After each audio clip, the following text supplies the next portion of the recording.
હિન્દુ ધર્મીઓનું શ્રદ્ધાસ્થાન.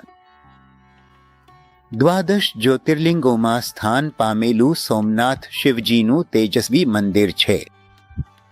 ગુજરાતમાં તો અનેક મંદિરો છે, પણ પ્રભાસ પાટણ વેરાવળમાં આવેલું આ મંદિરનું ઇતિહાસ ખૂબ જ અનોખું છે. વિદેશી આક્રમણકારોએ લગભગ 17 વખત આ મંદિરને લૂંટી અને નાશ કર્યું હતું, પણ દરેક વખતે તેને નવું રૂપ અને રંગ આપવામાં આવ્યું. આ મંદિરમાં ચાલુક્ય શૈલીના દર્શન થાય છે, જેમાં સોમપુરા કારીગરોની આંખે ચઢી જાય એવી કારીગરી જોઈ શકાય છે. પરંતુ મૂળ મંદિર ત્રિકુટાચલ પ્રકારનું હતું.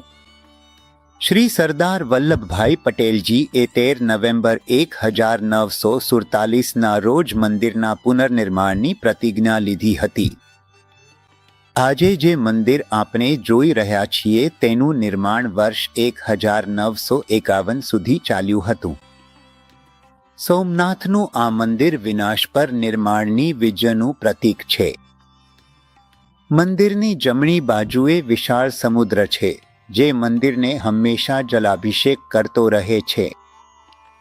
અમારા પ્રાણપ્યારા બાપા પણ સોમનાથ મંદિરમાં વારંવાર ઉલ્લેખ કરે છે.